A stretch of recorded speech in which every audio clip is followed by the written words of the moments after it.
नमस्कार। आज मुद्दाम मी तुमच्या समोर आलेला आहे तो अशासाठी की आजपर्यंत आपण पेन्शन आणि ईपीएफओ आणि सीपीएफ ट्रस्ट या विषयाबद्दल भरपूर काही बोललेले आहोत। आपले पेन्शनचे सगळे प्रस्ताव जॉईंट ऑप्शन फॉर्म हे सीपीएफ ट्रस्टच्या माध्यमातून आपले ईपीएफओकडे पाठवले गेलेले आहेत आणि आता आज दिवशी बऱ्यापैकी बहुतेक सगळ्यांचे जॉईंट ऑप्शन फॉर्म हे ईपीएफओने रिजेक्ट केलेले आहेत। सीपीएफ ट्रस्टकडनं ते मंजूर करून गेलेले होते।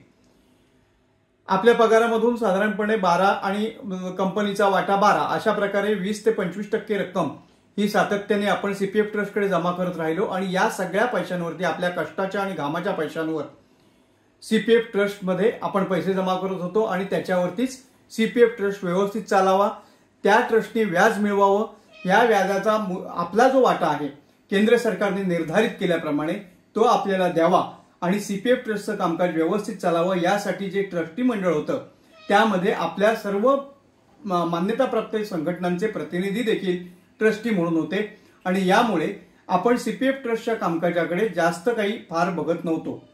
परंतु गेले काही वर्ष मी सातत्याने माझ्या फेसबुकच्या पोस्ट असतील किंवा अन्य माध्यमातून असेल तर सीपीएफ ट्रस्ट आपला तोट्यामध्ये आहे आणि त्याबद्दल काहीतरी चांगला मार्ग निघून तो नफ्याकडे गेला पाहिजे आणि कर्मचाऱ्यांना योग्य पद्धतीने व्याज जे दिलं जातं ते दिलं गेलं पाहिजे। याचं महत्त्वाचं कारण असं की आपल्या सीपीएफ ट्रस्टनी आजपर्यंत केंद्र सरकारने ज्या प्रमाणामध्ये व्याज द्यायला सांगितलेलं आहे तेवढंच व्याज दिलेलं आहे।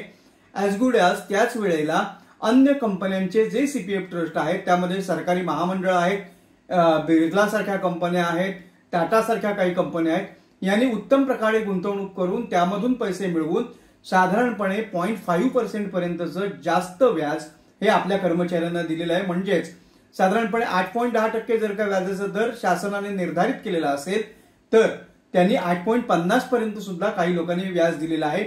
आपल्या सीपीएफ ट्रस्टला काही हे जमलेलं नव्हतं आणि याच पार्श्वभूमीवरती सर्वात महत्वाची गोष्ट अशी घडलेली आहे की ज्याप्रमाणे मी आजपर्यंत सांगत होतो त्याप्रमाणे आज भाई जगताप यांनी माहिती अधिकारामध्ये मिळालेली विविध माहिती संकलित करून सन्माननीय मुख्यमंत्री महोदयांकडे एक पत्र लिहिलेलं आहे आणि त्यामधून या सीपीएफ ट्रस्टमध्ये ज्या प्रमाणामध्ये बिलो स्टँडर्ड परफॉर्मन्स जो काही चाललेला आहे आणि बिलो इन्कम जे मिळवण्यात येत आहे त्याकडे लक्ष वेधलेलं असून हा संपूर्ण सीपीएफ ट्रस्ट हा प्रकारच बंद करून डायरेक्ट प्रत्येक कर्मचाऱ्याला ईपीएफओकडे अटॅच करण्याची मागणी केलेली आहे।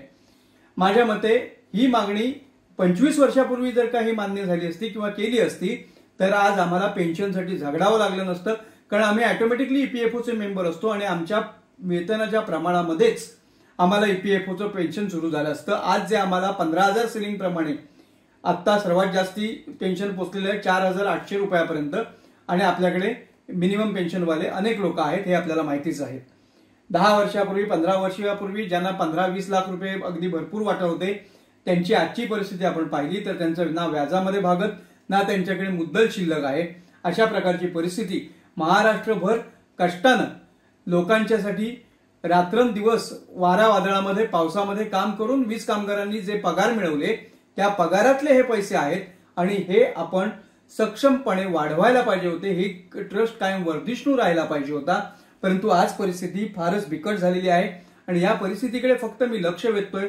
माझी याच्यामध्ये स्वतःची कोणत्याही प्रकारची मागणी नाही, फक्त मागणी एवढीच आहे की आमचे सर्व निवृत्त कर्मचाऱ्यांचे सीपीएफ ट्रस्ट कडून जे प्रस्ताव ईपीएफओकडे पाठवलेले होते ते प्रस्ताव नामंजूर का झाले याबाबतची योग्य माहिती सीपीएफ ट्रस्टनी घ्यावी, त्याच्याबद्दल योग्य ती कारवाई करावी, वाटल्यास कोर्टामध्ये जावं, पत्रव्यवहार करावा, भेटावं आणि आमचे पेन्शनचे प्रस्ताव हे मंजूर करून आम्हाला न्याय द्यावा एवढीच मागणी माझी सीपीएफ ट्रस्टकडे राहणार आहे। आणि हा तोटा बंद करून लवकरात लवकर कर्मचाऱ्यांना जे शासनाने नियंत्रित केलेलं व्याज आहे त्यापेक्षा सुद्धा जास्त व्याज देता येईल अशा पद्धतीने ट्रस्ट चालवावा अशी मागणी राहील। आता मी तुम्हाला सर्व या भाई जगताप यांनी लिहिलेले जे पत्र आहे त्याच्या डिटेल्स सांगणार आहे आणि मी सर्वात आधी त्यांचे आभार मानतो की आमच्यासारखे अनेक जण या सीपीएफ ट्रस्टच्या कामकाजाबद्दल आपली नाराजी व्यक्त करत होते, परंतु हा आवाज कुठेतरी दबला जात होता।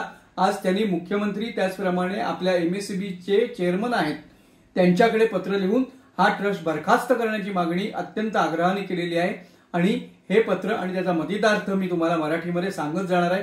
कृपया व्हिडिओ शेवटपर्यंत पहा आणि आपल्याला जागरूक करणं एवढाच हेतू आहे, अन्य त्याच्यामधून कोणताही हेतू नाही, हे कृपया लक्षात घ्या. आणि या जागरूकतेतूनच आमचे पेन्शनचे प्रस्ताव मंजूर व्हावेत आणि आम्हाला मरेपर्यंत आर्थिकदृष्ट्या सक्षम राहून जगता यावं, एवढीच माझी मागणी आमच्या सीपीएफ ट्रस्टकडे आहे. कारण माझ्या घामाचे कष्टाचे पैसे तुम्ही वापरताय आणि ते तोट्यात घालवलेले आहेत. आता त्याचं क्षालन करण्यासाठी हे तुम्हाला करावंच लागेल. धन्यवाद. सलग 2015 पासून सीपीएफ ट्रस्टचे हिशोब हे वेबसाईटवरती टाकले जात असताना अचानक बंद झाल्यामुळे ते हिशोब मिळावे म्हणून वारंवार पत्रव्यवहारही केला होता. त्या अनुषंगाने मी काही फेसबुकवरती पोस्टही लिहिल्या होत्या आणि सीपीएफ ट्रस्टच्या एकंदरीत कामकाजाबद्दल मी त्या ट्रस्टचा मेंबर असल्यामुळे नाराजी व्यक्त केली होती. यावेळेला मी सीपीएफ ट्रस्टकडे ज्या वेळेला माझे हिशोब मागितले त्यावेळी त्यांनी तुमचा संबंध नाही, आम्ही तुम्हाला हिशोब देणार नाही, अशा पद्धतीची भाषा तिथल्या जबाबदार व्यक्तींनी वापरलेली होती. आणि एक सर्वसामान्य जो ट्रस्टमध्ये पैसे ठेवणारा जो कर्मचारी आहे, ज्याची घामाची आणि कष्टाची आणि मेहनतीची रक्कम या ट्रस्टमध्ये आहे, तिथे अशा प्रकारची उत्तरं दिली गेली होती. मला खूप झगडून हे सर्व अकाउंट्स मला मिळवावे लागले होते. आता या ठिकाणी आमचे या ठिकाणी जे पत्र आहे ते आता मी तुम्हाला सांगतोय. Deliberate below standard and poor working of MSCB trust, म्हणजे एमएससीबी सीपीएफ ट्रस्टचं अतिशय पुअर वर्किंग आहे आणि डेलिबरेट बिलो स्टँडर्ड म्हणजे स्टँडर्ड जी एक ठेवलेली आहे त्याच्याही पेक्षा प्रचंड खाली हे असं एमएससीबी सीपीएफ ट्रस्टचं काम चाललेलं आहे. त्याबद्दल हे पत्र सन्माननीय मुख्यमंत्री देवेंद्रजी फडणवीस यांना त्यांनी लिहिलेलं आहे. यामध्ये ते असं म्हणतात की ॲव्हरेज रिटर्न ऑन इन्व्हेस्टमेंट 18-19 मध्ये 8.63 मिळाला होता. त्यावेळेला interest to be given to member is as per EPFO, म्हणजे आपला केंद्र सरकारचा जो कायदा आहे त्या कायद्याप्रमाणे 8.65 म्हणजे 0.02% या ठिकाणी डिफरन्स राहिलेला आहे. त्यानंतर 19-20 मध्ये 7.68 एवढंच इन्कम या संपूर्ण ट्रस्टने मिळवलं. त्यानंतर 20-21 मध्ये 7.35, 21-22 मध्ये 7.26, 22-23 मध्ये 7.85 आणि 23-24 मध्ये 7.33% इतकंच इन्कम सीपीएफ ट्रस्टने मिळवलं. आता तुमच्या लक्षात असेल की आपण विश्वासार्ह म्हणून राष्ट्रीयकृत बँकांमध्ये ज्या ठेवी ठेवतो दीर्घ मुदतीसाठी 5 लाख 10 लाख रुपये आपल्याला पेन्शन मिळत नाही, त्यामुळे आपल्याला ह्या ठेवी ठेवाव्याच लागतात आणि त्याच्या व्याजावर आपण कशी बशी गुजराण करत असतो. आपल्या लाईन स्टाफचे हाल किती होतात ते आपल्याला माहिती आहे, कारण एकेकाळी ठेवलेले 10 लाख रुपये आणि आता त्याच्यावरती मिळणारं 7.5% व्याज राष्ट्रीयकृत बँकेचं, हा विचार आपल्या मनामध्ये असतो. आणि त्याच वेळेला आपण कर्ज घेतो त्यावेळेला आपल्याला किती व्याज भरावं लागतं हेही आपल्याला माहिती आहे. तर अशा परिस्थितीमध्ये आपल्या ट्रस्टनी किती कौशल्याने काम केलं आहे पहा. 7.33% रक्कम आपल्याला त्यांनी कमवून दिली आपल्या पैशातून आणि त्याच वेळेला आपल्याला जे व्याज केंद्र सरकारच्या नियमामुळे द्यावं लागलं ते 8.25%, म्हणजे -92% असा परफॉर्मन्स आहे. ओव्हरऑल इन्कम झालेला आहे वर्षवाईज सांगतो तुम्हाला. 18-19 ला 772.05, 737.09, त्याच्यानंतर 20-21 मध्ये 900 कोटी, त्याच्यानंतर ह्या सगळ्या कोटीमध्ये रक्कम आहेत. आपली रक्कम काही कमी प्रमाणामध्ये नाहीये, हे हजारातनी शेकड्याचे आकडे नाहीयेत. 868.08 कोटी 21-22 मध्ये आपलं इन्कम झालं होतं.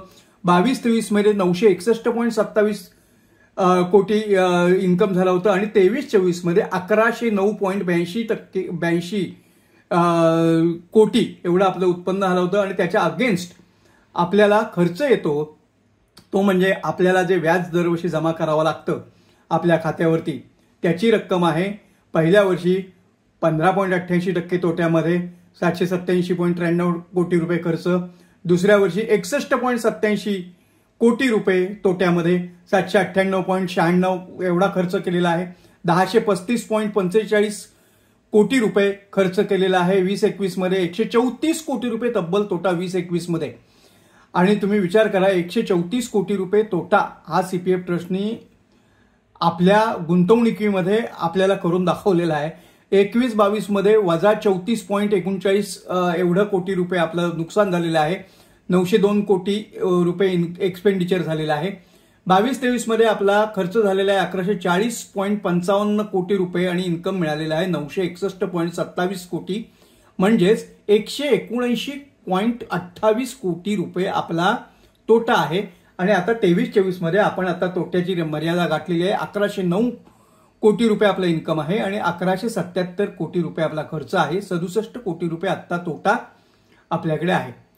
रिझर्व्ह फंड हा 18 साली 23.43 कोटी रुपये होता, तो सगळा आपला संपला. आपल्या ट्रस्टमध्ये आपले स्वतःचे घामाचे आपल्याकडे आपल्या पगारातनं गेलेले आणि आपल्या नावाने जे जमा होतात ते पैसे किती आहेत तर 18-19 मध्ये 9,100 कोटी रुपये होते, 19-20 मध्ये 9,700 कोटी रुपये होते, 20-21 मध्ये 10,534 कोटी रुपये होते, 21-22 मध्ये 11,165 कोटी रुपये होते आणि 22-23 मध्ये 12,331 कोटी रुपये होते. हीच रक्कम 23-24 मध्ये 13,471 कोटी रुपये, एवढी प्रचंड रक्कम 13,471 कोटी रुपये रक्कम आपल्या कष्टाची तिथे जमा आहे.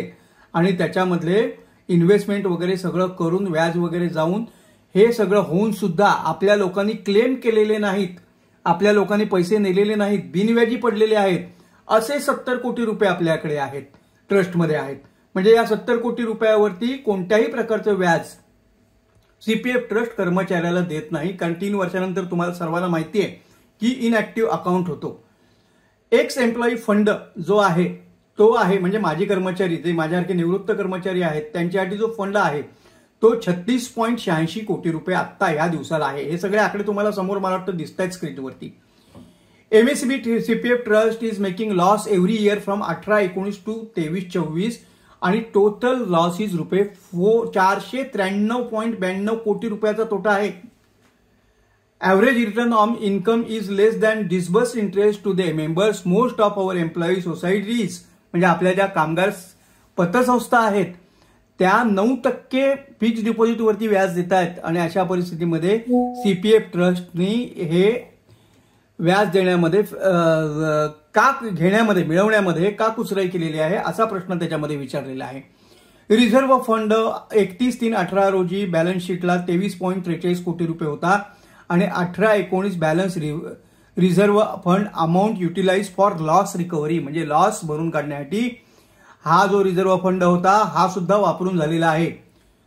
आता याच्यामध्ये असं आहे पुढच्या टप्प्यामध्ये असं त्यांनी म्हटलेलं आहे total investment is not increasing in the proportion of annual investment made.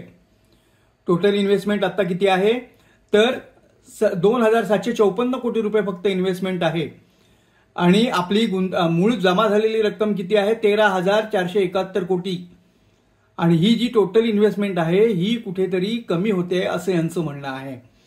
Disbursement amount to the employee is more than the income from the fund. This is resulted into the encroaching the principal investment amount. Less effort is taken identify the employees to return the unclaim amount म्हणजे unclaim amount परत देण्यासाठी सुद्धा अतिशय कमी प्रमाणामध्ये प्रयत्न केले जात आहेत असं ते पुढे म्हणतात. Trust has invested against non convertible debentures issued by IL&FS of ₹63 crore म्हणजे आता 13,000 कोटीच्या अगेन्स्ट 63 कोटी रुपये त्यांनी IL&FS मध्ये टाकले होते. 212 कोटी रुपये रिलायन्स कॅपिटलमध्ये टाकले आणि DHFL मध्ये 293.54 कोटी रुपये टाकले म्हणजेच एकूण 569.44 कोटी हे त्यांनी त्याच्यामध्ये टाकले आणि as per auditor opinion this amount is unable to recover. ही रक्कम जी आहे ही रिकव्हर होऊ शकत नाही असं ऑडिटर म्हणतात. However CPF trust has been given reply to RTI application vide above reference number 5 that the companies in which debenture investment has been done have not issued any debenture certificate. आता मंडळी ही सगळी अशी परिस्थिती CPF ट्रस्टची आहे आणि आम्ही हिशोब मागितले तर सीपीएफ ट्रस्टच्या मंडळींना